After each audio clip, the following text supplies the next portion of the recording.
Yo, what's good, Can't Believers? Welcome to another episode of the Can't Believe I Made It podcast. Yo, we got a heavy hitter today, and I'm super excited about it.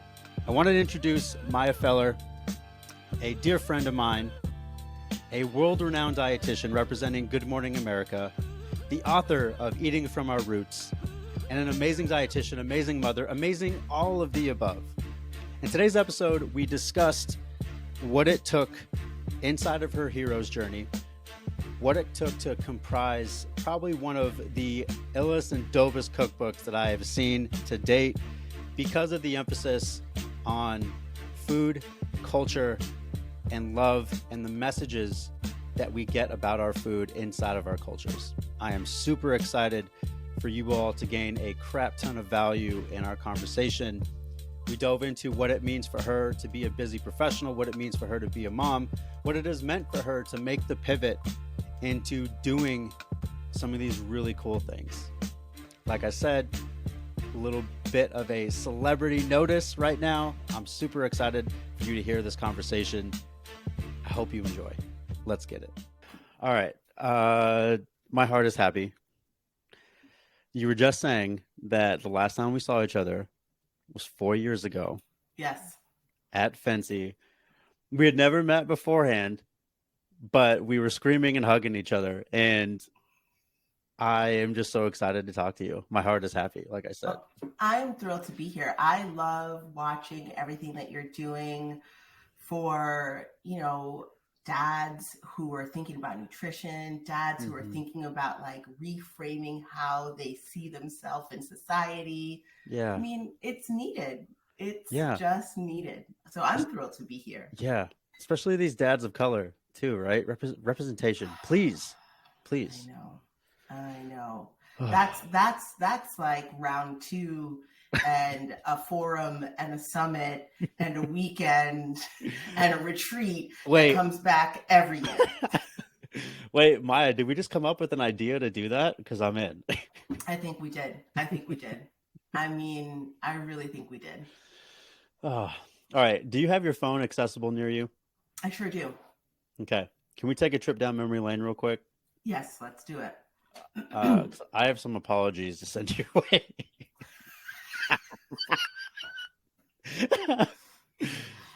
Okay, so let's rewind.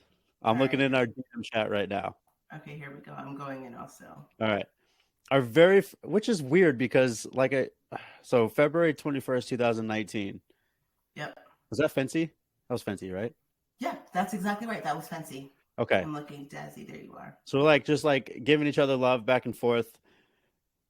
And then, let's see here. February 2nd, 2022. Yeah. Oh my God, family's doing great. Hey, GMARD, would you love to jump on my podcast? And you're like, hell yeah, I definitely would. Yeah. Please email me. February 4th, 2022. Fast forward to, let's see here. February 9th, 2023. Yes. A voice memo that's like, hey, I'm so sorry. I finally have my shit together.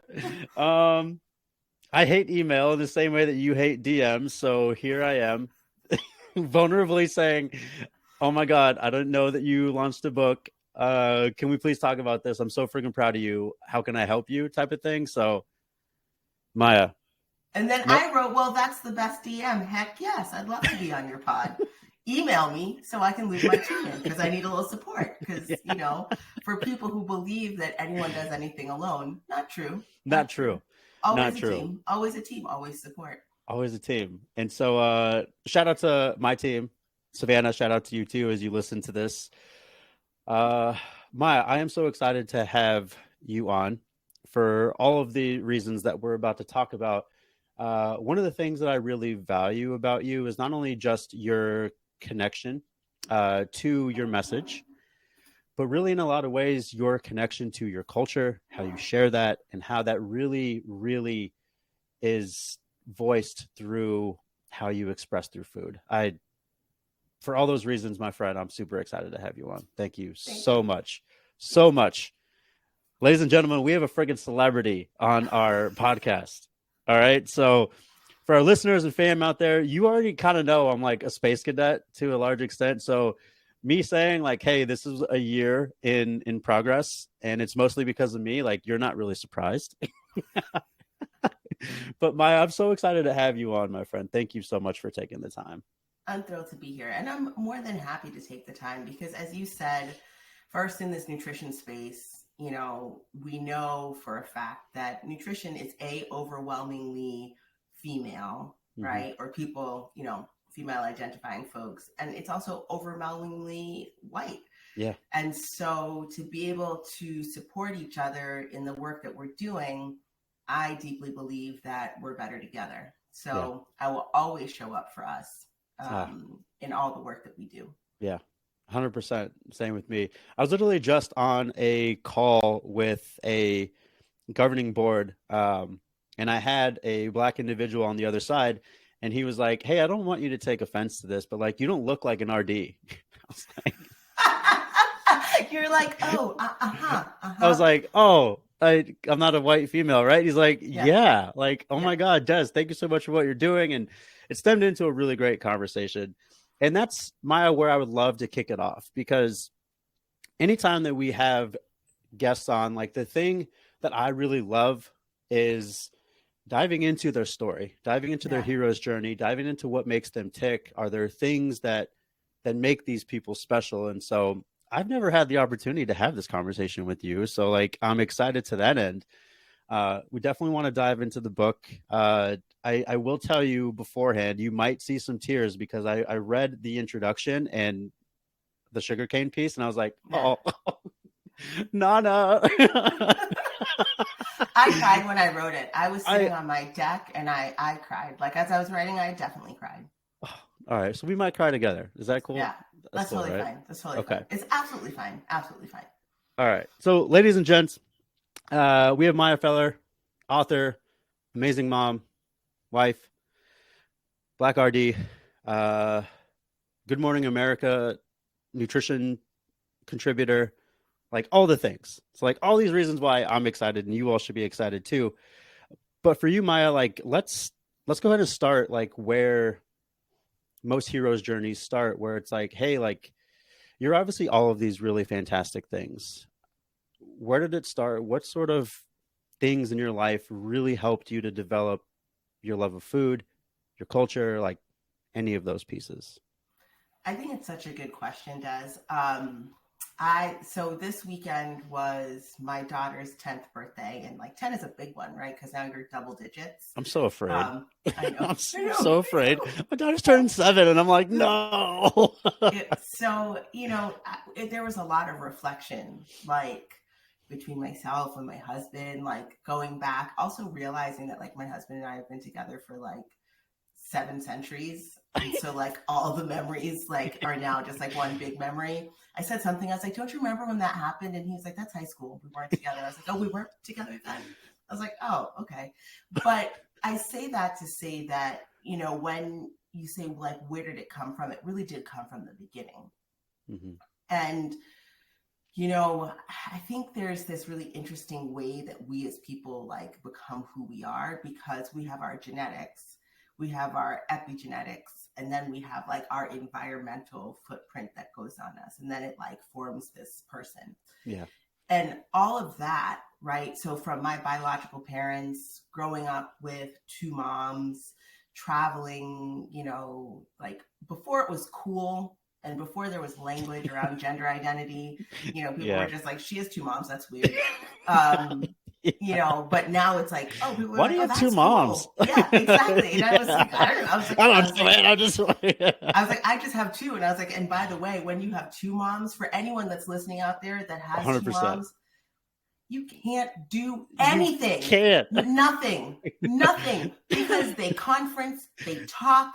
There's a lot of introspective words used. They want to know how you feel about what you've done and what you believe the repercussions should be. When there are two women in the house, It's you can't amazing. get away with the thing. You can't get away with the thing. So, I think all of that really informed who I am. And also the truth is like we traveled when I was younger. Like we is because my biological mom is a sociologist, I think I would say probably by her PhD. But she did all of this women's studies work and really looked at like land rights and agriculture. And so we'd go to different places in the world. And Dad's like, seriously, we'd be there for like a full on like month or month and a half. And she was doing research, and it was like, I was just with whoever the local kids were. Yeah. And I did whatever the local kids did. So if it was, chasing large iguanas, I was like, super, let's go chase large iguanas. That's terrifying. Yep.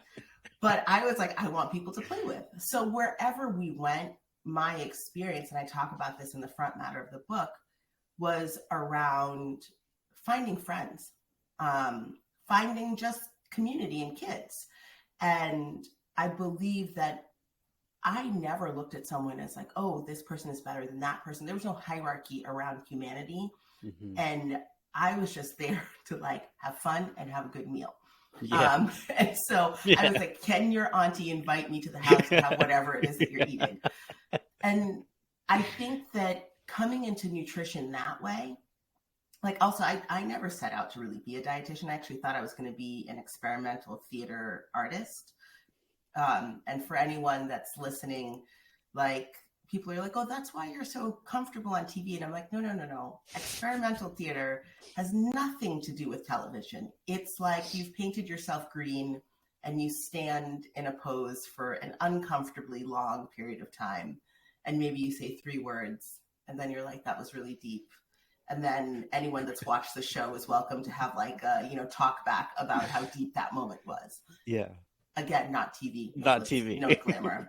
Right. And so I think the combination of like me growing up and being such a creative person made me come into nutrition and say, you know what? Like, I don't know about this, like my plate business. I don't know about this, like hierarchy of foods. This doesn't make sense to me that we're telling folks to eat this way and let go of any part of themselves when the U.S. has like the worst health outcomes. Mm-hmm. We have like this serious rising tide of chronic illness. So how is it that we're saying that brown rice, steamed vegetables, and boiled protein is the way to health when people in other places seem to A, have community, be happy with so much less? Right. And yes, people in other places are also unhappy. Right. So I get that. Mm-hmm. But how is it that we're the people that are saying in the US, this is the way to go when the rest of the world is doing something different? And they seem to be, in my estimation, having outcomes that, and I don't like to say good, bad, better, worse, favorable. But outcome, exactly, favorable. Right. So that I think all of my upbringing is in how I work and how I think about people and how I think about food, how I think about access, how I think about justice, how I think about community. Like, that's where it came from. Oh, that is so beautiful. Can I tug on your mom strings a little bit? Yeah, definitely. Yeah. Mm-hmm. Okay. Let's just show up as all versions of ourselves. All versions of ourselves are showing up for coffee today. That's something that in our home that we've definitely talked about.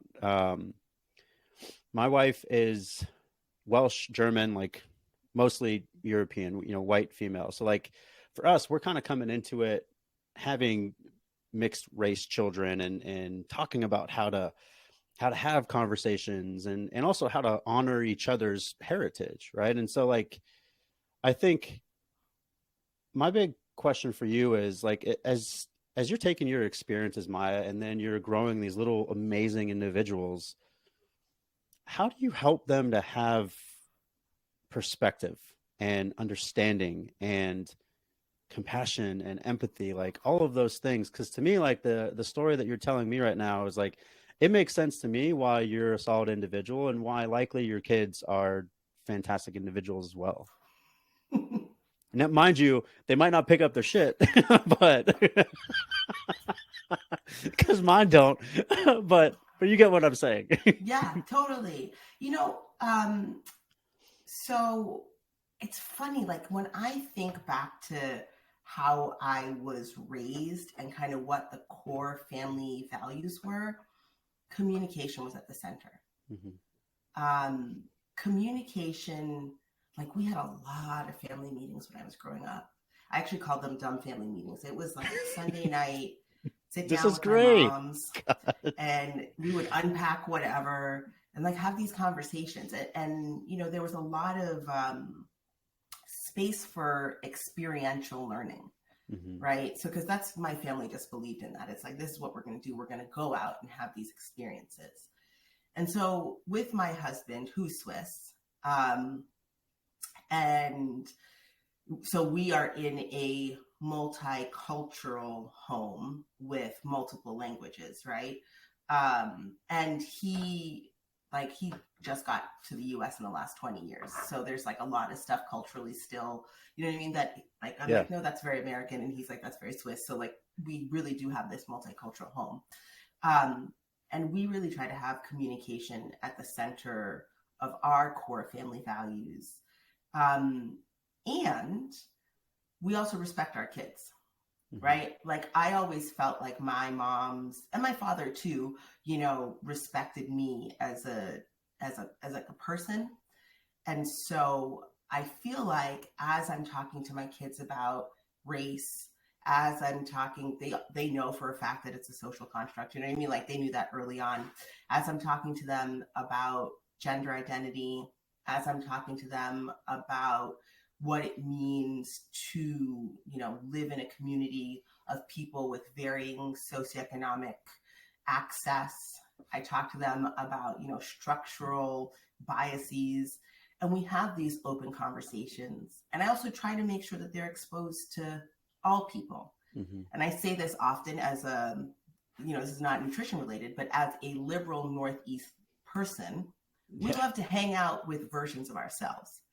So we never spend time with people who are in direct opposition to us because we're like, we don't want to hear that. We're just going to hang out with like a comfortable version of ourselves. And so I say to my kids, it's actually very good to be exposed to people who have differing viewpoints because that allows you to train your critical thought muscle and really get true in what it is that your belief system is. And so, you know, like I say to my son, who's older than the girl, you have to decide in that situation, how do you want to interact with those people, right? I want you to, you make a choice about it. Because at the end of the day, Des, like, I'm not standing there to say, like, do it this way, do it that way. And that's from my perspective. I don't know anything about growing up as a male identifying person in New York City in 2023 and what that means to get on the subway and go to and from school. That's not my experience. It's his. So I have to respect that. And it's interesting. This is nutrition related. It's the same way I think about food, right? So how do you want to interact with that thing, whatever it is? What is it? What do you want? How can we think about this? Do you want to be in the kitchen with me? Do you want to go shopping with me? Do you want to go to the farmer's market, food co-op? Do you want to be there? They have to figure this stuff out so that when they're older, right, they can make choices that actually support the best version of how they can show up in the world. Well, there's two things. I wanted to comment on this earlier, but now that you had said it, you know, having two moms, I would definitely agree because I think in most cases, men, those who identify as such, kind of get in the way. I can say that as one. So I love that, and I love that there's a theme around communication because a lot of times as parents, we're constantly communicating, right? And it doesn't always have to be verbal. A lot of times it can be very, very nonverbal. And because a lot of this podcast is centered around like the habits and rituals of high level people, like what makes them tick. If we're looking at your kids, what would you say their picture is of you? Like how you spend your time, what you do. I want the good, the bad, and the indifferent. Like, Maya, you got to come with it, please. So this is so interesting. So I have no idea actually, because so sometimes my daughter, like, you know, she calls me the dietitianist, which I think we should all coin as a new word. I'm cool with that. Right. sometimes she says like I'm the best, and then sometimes I'm not the best, and I think that that's also fine. I think my kids do not think I'm cool. I think that they're relatively unfazed by everything that I do. In fact, at parent-teacher conference, No. my daughter's teacher reports to me. She says, "Oh, so tired. I didn't sleep well." And the teacher was like, "Why?" She's like, "Oh, because my mom has to go on air tomorrow. And so I guess she went to bed early and she was left with my husband. And, bedtime didn't go according to exactly how she thought." And she's like, "Oh, she always does this just to go on air." And I said to the teacher, I was like, "I'm sorry. It's part of my job. Like if I have a really early, like I got to go to sleep." And the teacher was like, "That is so cool." And I was like, Yeah. "Oh, thank you." I was like, "I Yeah. appreciate They that." don't know. They don't know. But here's the thing. That's also the humbling part, right? When Yeah. you're a parent, you can't be like, "I'm all that," because they'll bring you back down to reality. Yeah. In a 100%. hot second. So, and my son definitely, I think he is fine with me. He's a teenager, right? So there's that thing also about like teens and relationship with, the adult caregiver figures in their lives. So I think he's fine with me. We do hang out with his friends' families. And I think, I know he knows that I love him and that I'm always there for him. And I think sometimes he doesn't know what to do with the fact that I'm really like, "Well, let's just talk about it." Yeah. Because he's like, "Are you not mad?" And I'm like, "Let's just talk about it." I got that from my mom's, right? It's very confusing. I think that's genius because it's like, oh, well, yeah. I'm open, but I also know that you're going to come at me. But okay. No, so here's the thing, Des. I don't really come at him. I'm just like, I want to know. And my mom's did this to me too, which is actually why when I was younger, I was like, you know what? My friends would be doing some crazy stuff. I was like, I don't want to talk about this. And they're like, "What do you mean?" I was like, "Going home, peace." And they were like, "What? What does this have to do?" And I was like, "No, y'all don't know what's happening." You don't in my house. understand. I was like, "Because there will be a discussion, and I'm not up for a discussion." I think the world would be much better if we approach life in that way, especially when as it pertains to decisions that actually are in our best interest. Like, I'm about to have to discuss this and why and what. You know what? Nah, I don't want to do this. There you go. There you go. So it all goes back to that. And it's so funny because I really feel like I also come at nutrition from that same perspective with my patients. Like I've always said to them, I want you to think about how you're going to interact with whatever the thing is. And I work with folks, so they're coming to me because there's a diagnosis, right? So like I think I had one person who was like, "I just want to like have a tune-up," and I was like, "I don't know what that is." I was like, how often do we get that request though? It's like, I just need a tune-up. It's like, I know. What? I know. And the person, let me tell you, Jazz, like, not to break HIPAA, but they were like super moderate. Like the person was like, I feel like they were in their 50s. They ran regularly. They got together with friends. They were like, sometimes they had a beer or not, maybe one. Sometimes like everything was just moderate. And they're like, should I do something different? I was like, maybe write a book for everyone on like how to replicate what you're doing. I was like, because you're fantastic. Will you send me an invoice? Literally, so, but like, that's not usually the case. And so like, I really do work with people and I'm like, well, how do you want to do it? Because I don't know their life, right? So how do they want to do it?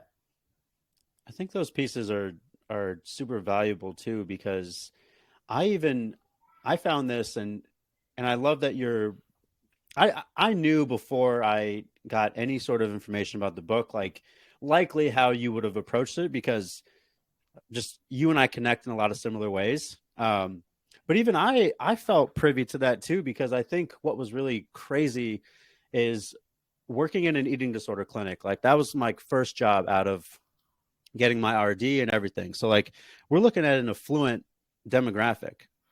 So from an eating disorder perspective, like you really are trying to help them to understand that like all foods fit. We're not trying to demonize foods here.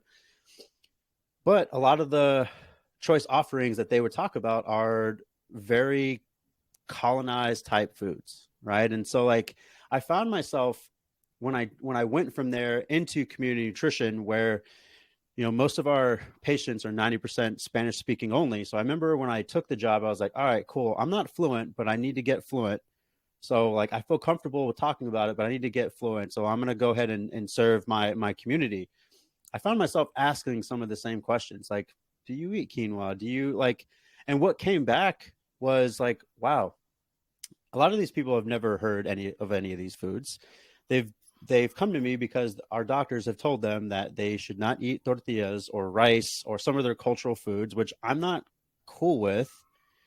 Like, wow, this is an access to food type deal. And this is also like re-educating them on like, you actually don't have to change what you're doing. Like, this is great. So like I've definitely seen it in my life, and even as with my credential and everything else, had to go through a learning process of like, oh, I don't want to contribute to this. So like I'm wondering, Maya, for you, doing what you do now, like what's the most special piece about what you do? That is such a interesting question. And I don't know that I have a perfect answer. I don't even know that like I have an answer that could like tie it up into a neat bow. Um, because I hear like exactly what you're saying, right?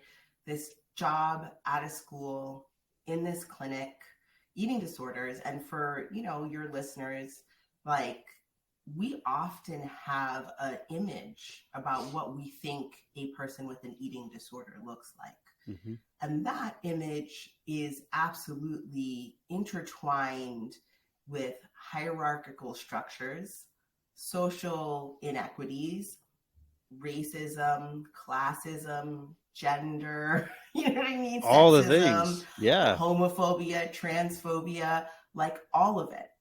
Because when we actually look at the data, people would be surprised to realize that A, there's no look for an eating disorder, and B, you probably have walked past someone, you may be sitting next to someone that has an eating disorder, but it doesn't fit what we think in our mind. The same Mm-hmm. way that that person said, you don't look like a dietitian. Mm-hmm. Well, there's no look for an eating disorder. Yeah. And so when I think about what's most special about what I do, I'd say one important part is that I realize that every single person that I've worked with has come to my practice, has worked with the dietitians on my team, all have a terrible relationship with food. Because as a society, we have indoctrinated people to believe that if they're not eating the quinoa, if they're not eating the brown rice, that there is some moral reason why they are quote unquote not good. Yeah. And we wrap that up into the things that they're eating. If someone has a can of beans, green beans, I don't mean canned beans, green beans. If someone eats fruit from a jar, that's poor people food. You shouldn't Mm-hmm. be eating that. That's filled with all the things that are bad. And it took me years to be able to find the language to realize that what we're actually doing is cutting people off from access, and we're limiting people's pattern of eating by putting up these, I'd say, implicit structures around food that Mm-hmm. are so steeped in bias.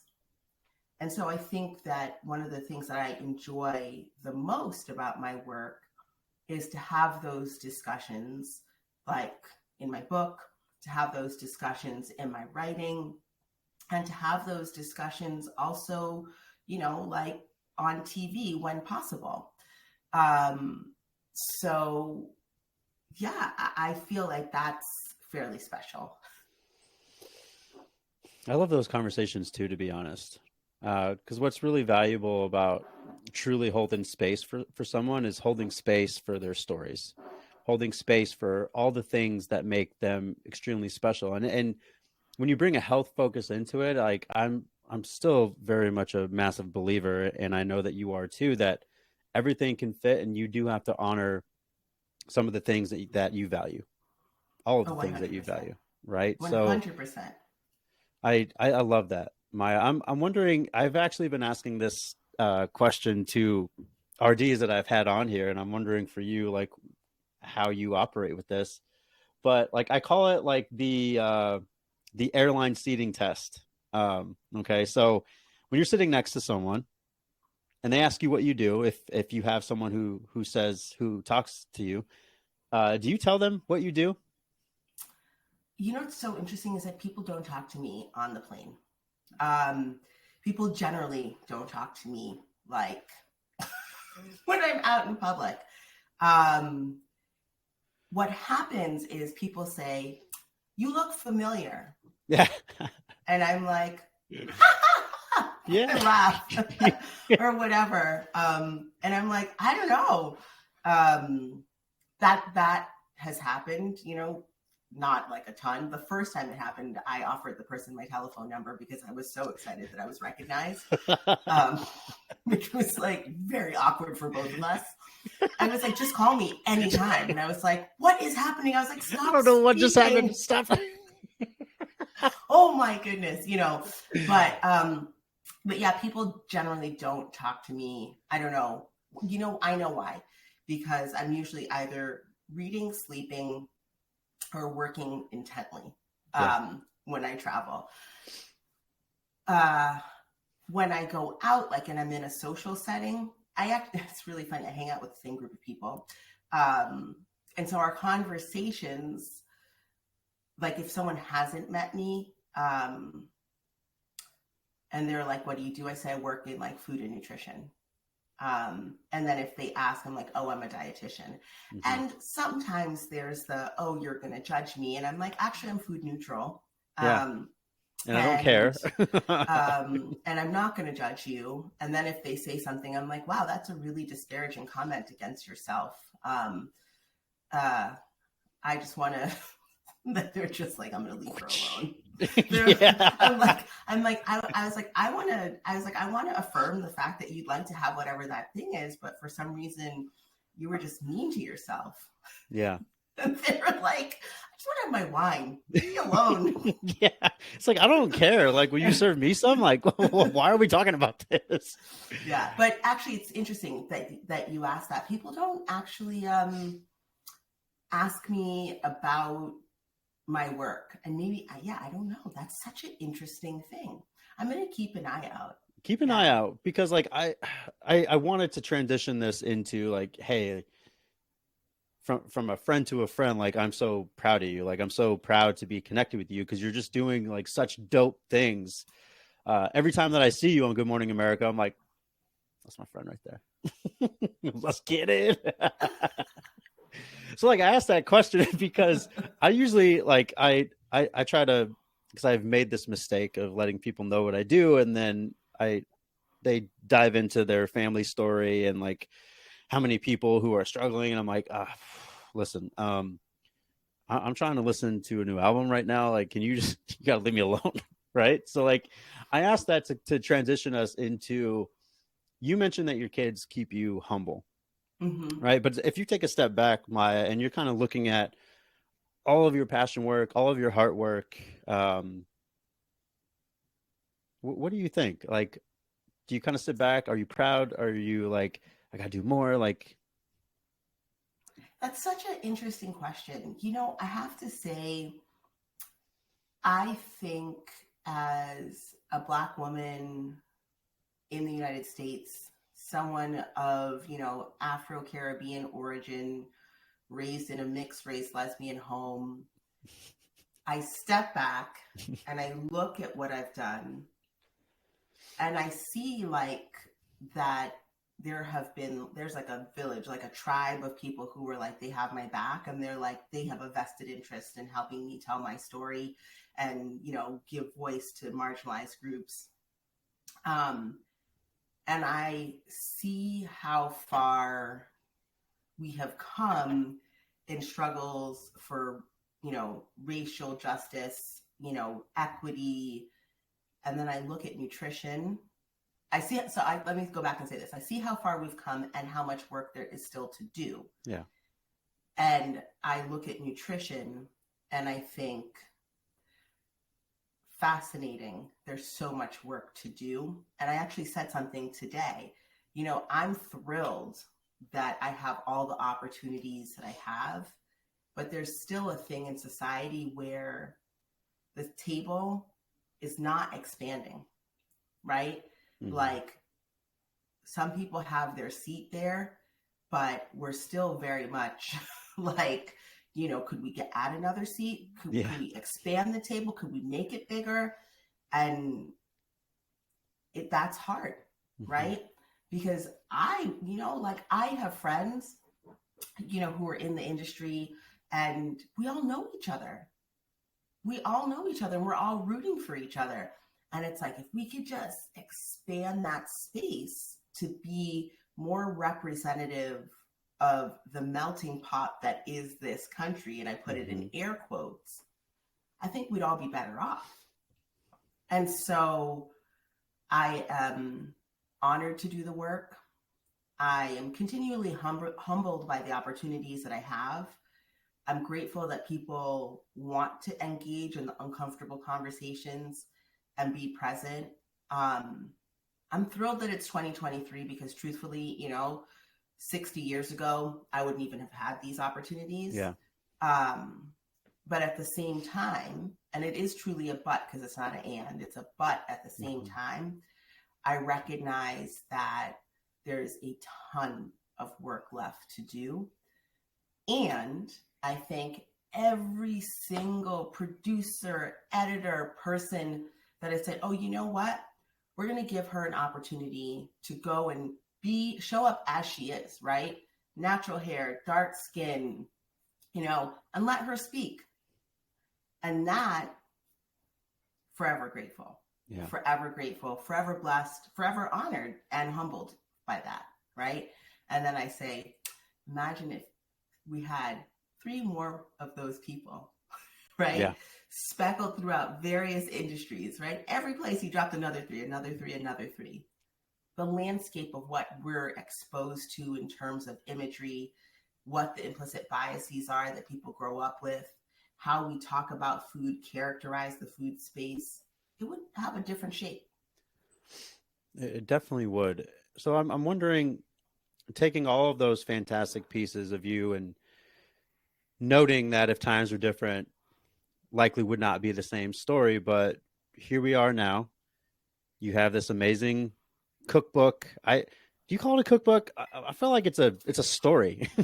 Thank you so much. It is, so it's interesting. It's a story, right? It's a cookbook. The front matter is interesting. There's some historical tidbits throughout. There's some cultural nuance. Yeah, it's a story. It's a story cookbook. It's like an invitation into your kitchen to go on a journey. Which I love because, like, I always tell friends and family this. They're like, what's your favorite thing about what you do? And I generally, it has to do obviously with eating. And I'll tell people, like, listen, eating is a fantastic opportunity. You ever want to vibe check someone, you break bread with them. Like, that is always the entry point to building on your community. And that's the thing that I really love. And so, Maya, for you, I do want to read that piece that I said the introduction of your book. I just want to read it aloud for our listeners, and we're going to do some really cool things because I really want to promote my friend's book. So a lot of you might get access to it, but I wanted to read it and just get your take on what writing this book has meant for you. Okay. I'm ready to listen. Okay. Like I said, I might cry because I'm thinking about my grandmother right now. The first time I had sugarcane freshly cut from the stalk, I was around 5 years old. I remember sitting with my grandfather, Simeon Alexander, in Diego Martin, Trinidad, enveloped by warm air while being kissed by the sun, sucking on sugarcane, feeling safe, loved, and without a care in the world. We would take regular drives from Diego Martin. Am I saying this correctly? Diego Martin. Up to the countryside of Toco to visit aunties, uncles, and cousins. Somewhere along the long, winding, narrow roads, we would stop at a stand to enjoy a hot cup of soup, always served in a styrofoam bowl, and roasted corn wrapped in foil.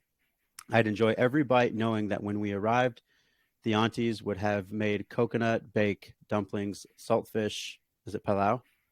Yeah, pilau. I never know how to say this root vegetable. Cassava? Ca- oh, cassava. Well, Cassava. who knows? I'm from the Northeast, so yeah, I say Okay. cassava. Bene ball, sour cherries, and so much more. Uh, so I read this morning, and like the thing that really just broke me was like I have really vivid food memories of my culture, my grandmother, and like who I view as like the matriarch of our value system, which doesn't exist without our cultural foods. And so reading that, I was like, oh my God, I may not have resonated with everything in there, but you know what? From a tradition standpoint, like it spoke to my heart. So I want to ask you, like, why did you write this book?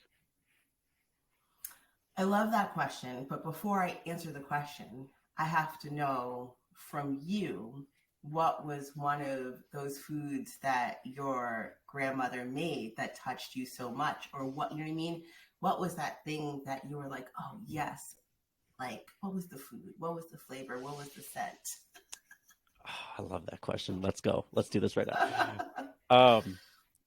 It's so funny because I found myself crying in my kitchen the other day because of this too. Uh, so when I remember being a kid, some of my very very nostalgic days would go into the kitchen. My nana is making tortillas. I can still smell it to this day. Anytime that I come across it, I can smell it. We're likely either eating with some roasted green chilies or some red chili or some chorizo and papas.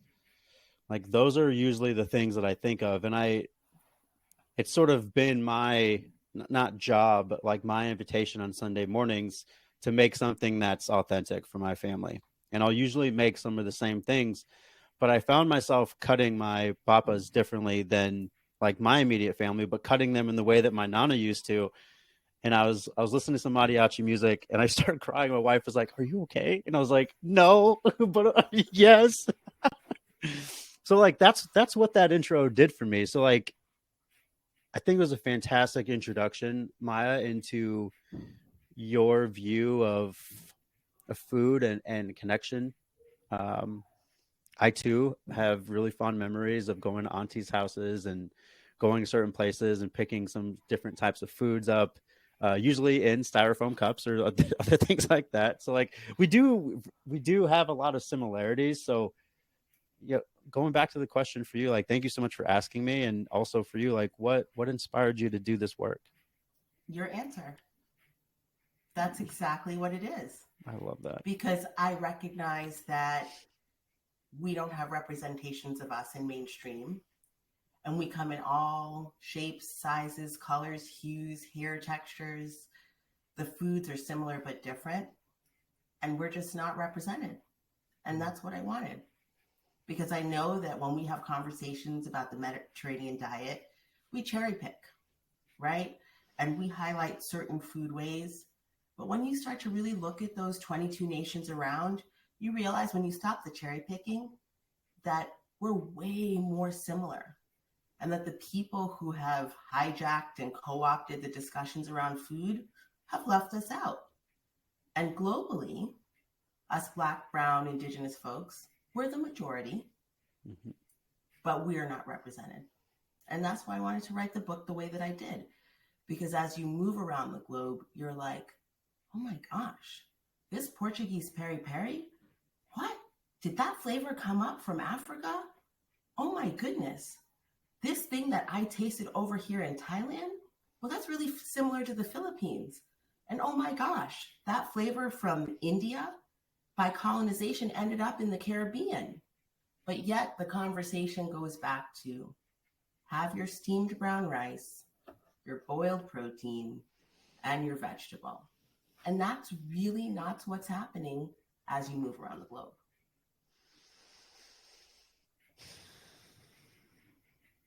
I get frustrated when I think about things like this. And I value your ability to, I would assume, you let me know if I'm completely off. I value your ability to be still in some of the pain and confusion Because that's honestly something, Maya, that I haven't acquired that skill yet. It's too emotionally flabbergasting. That's just the only way that I can like put it. It's Facts. funny too because I came across your Mediterranean story because I had pitched something similar to Men's Health, and after you wrote it, I was like, cool, yeah, that like, can we just source that? And my editor was like, are you serious? Like, yeah, like there's yes, yes, yes, yes. Like that's if I could be still in my pain and still teach like I like what Maya said. Thank you. I What appreciate Maya that. said. Shit. Like like I'm telling you the truth here. Like I remember that conversation over email. I was like, yes, yeah, like she did such a fantastic job of everything that I wanted to say. So like Maya, how do you care for yourself to do this work, even though it is very emotionally driven? Like Yeah. how do you do it? So I think that's why no one talks to me when I go out, is because I realize that like I hang out with the same group of people over and over again, and I have a fairly strong community. A community of people who are from all around the world. Like my friend circle is a really multicultural, diverse friend circle. And there's a lot of laughter, joy, cooking in the kitchen, and with our kids present, right? So that is something that is fulfilling for me. I love nature.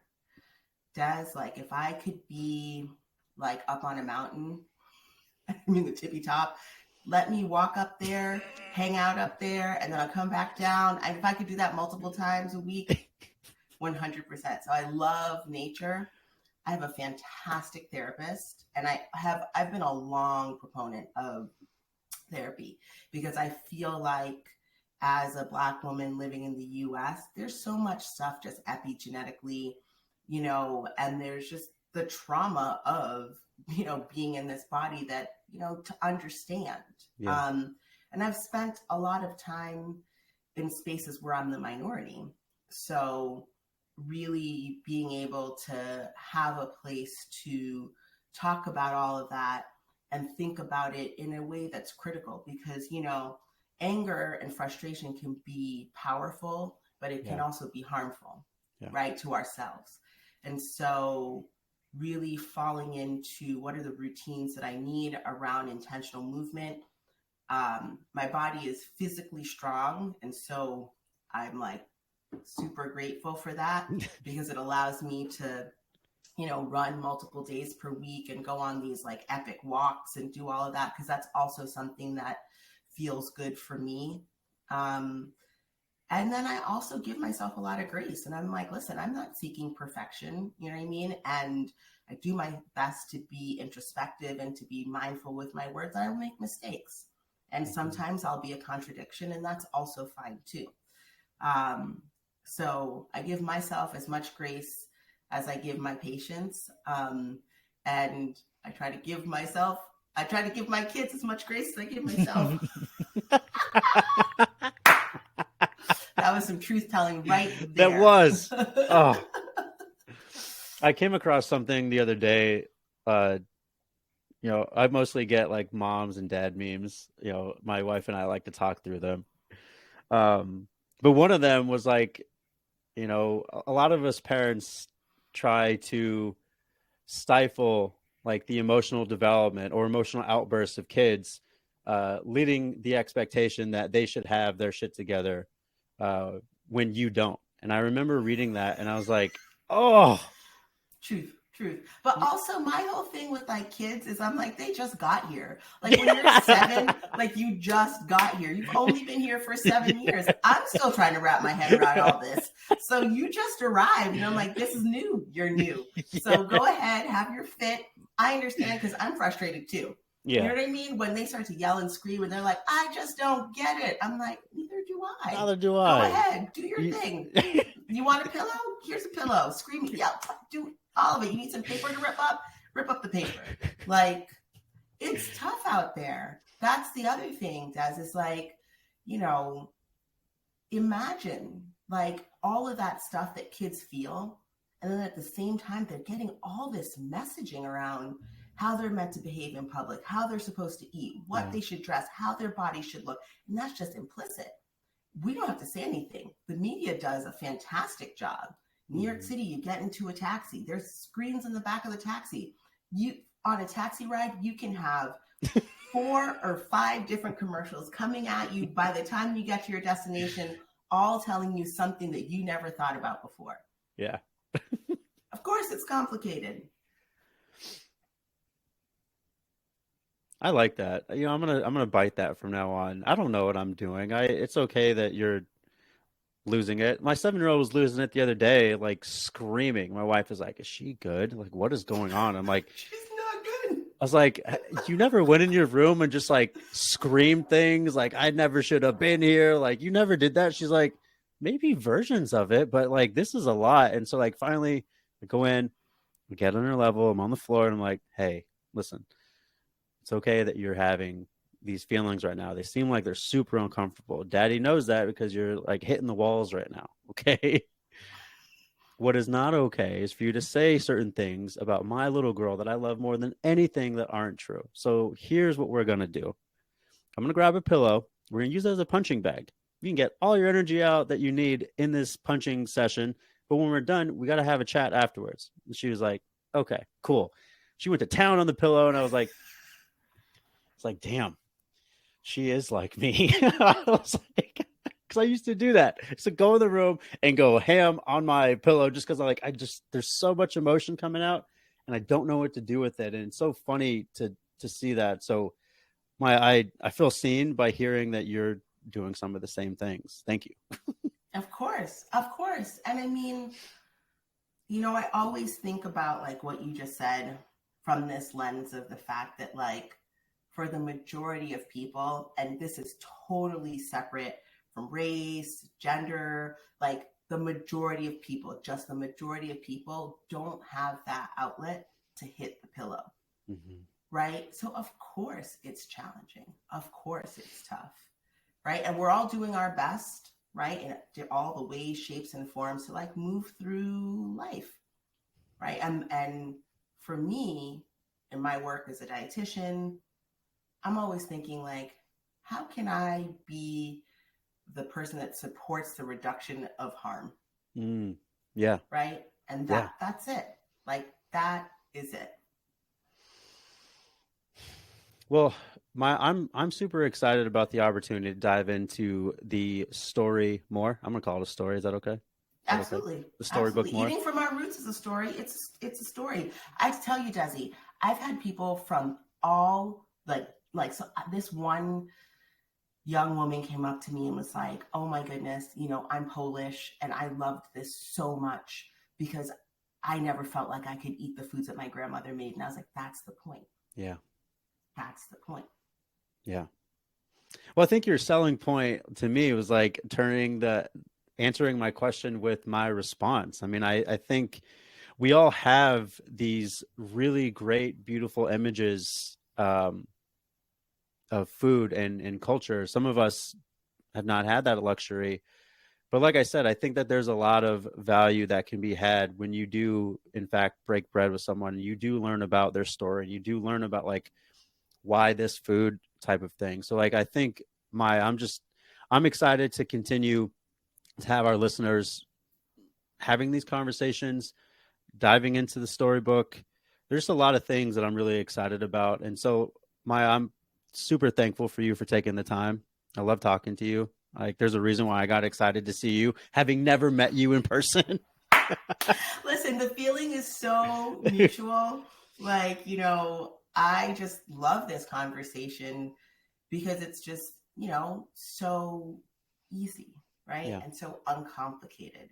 Yeah. And when food and nutrition and all of these things are so complicated, sometimes it's really nice to just sit down with a friend and, you know, chop it up. Yeah. Just chop it up. I love it. Just chop it up. So I never pre-script questions, but I always like to ask my guests these last 2 questions. Okay. And so the first question is, obviously this is the Can't Believe I Made It podcast. And so my big question for you, and one question that I always love to dive into with a lot of our guests, is Have you made it? And if not, what does making it look like in your current season of life? Oh my gosh. I mean, Desi, these are huge questions. I also want to know, you're like, that's a really great question. That's an interesting question. I'm taking that as a win. So I don't know the answer, right? Like, have I made it? Um, I think in many ways, I've got a fantastic family. You know what I mean? I've got healthy kids. I have my health. You know, I continue to wake up every day. So I think that that's like a major feat, truthfully. Yeah. I'll take that. Um, this is the thing that's so funny about media, social media, TV, all of that, is that the benchmarks are now so high that, Yeah. right, sometimes, like, you know, the things that we would have once been like, that's incredible, we're like, well, I'm not Rihanna. And it's like, She killed it. well, She killed it, by the way. I don't. FYI, She right? Like, she just for killed it. everybody's Call it what it information, is. Yeah. like, right? Giving everything. But it's like, so I guess, yeah, I guess I would say, you know what I mean? I have been successful. Is there space for growth? 100%, because there's still a lot of life to live, Yeah. you know? And so I'm in the process of the blossom. I love that. Okay, last question for you, and then I'll leave you alone. Well, I'm kind of going to leave you alone because I have an idea that I want to talk to you about afterward. Uh, but last question. Obviously, we talked about eating from our roots. We're going to make sure that all of our pod family and listeners get access to a beautiful story that I'm excited to continue to dive into. But aside from that, are there other projects or things that we can, as a community, we can uphold and support you with, or anything like that? Oh, that's a beautiful question. Um, you know, I at the moment, basically what we're focused on is my practice. And well, the book continues. The truth is, Des, like, we're just a month. Today's the 27th, right? So it was 24th of last month was the launch. So we're a month in. So the book is our major focus. And what I think I would say to your listeners is, whatever it is that they're working on, expand their support system, right? So do what they need to do for themselves. I mean, that's basically it. No, seriously, you know what I'm saying? Yeah, like, yeah. Like, expand your support system. If you're like, ooh, that really resonated with me, awesome. If it didn't, not me. Don't mute me, but the people that make you feel bad, mute them. Yeah. You know? But yeah, I think that's what I would say. Of course, please go out and buy the book, Eating from Our Roots. It's available everywhere that books are sold. If you'd like to chat, you can follow me on social for sure. And if you have something that, you think I should explore, I'm completely open to that. Like, sometimes people reach out and say, oh, I'm interested in X, Y, and Z. Will you do something about that? And I'll say, sure. Yeah. If you know what I mean? If it's aligned, I'll always look into it. I love it. All right, family, you heard it here first. Something resonated with you. You do you. Expand on your community. All stuff that you've heard me say time and time again. You surround yourself with 5 other gritty people who take care of themselves, who value community. In time, you're going to become the 6th. So, my friend, don't go anywhere after we press end, because I want to chat with you a little bit more. But I so thank you for taking the time. Thank you. Thank you for having me, and thank you for sharing me with your community. Absolutely. All right, y'all, you know what to do. If something spoke to you, make sure that you take the time to screenshot it. You can tag Maya. We'll make sure that we put all of her information in the show notes. I love this conversation. I'm so excited for people to hear it at some point. So, Maya, once again, thank you so much. Thank you.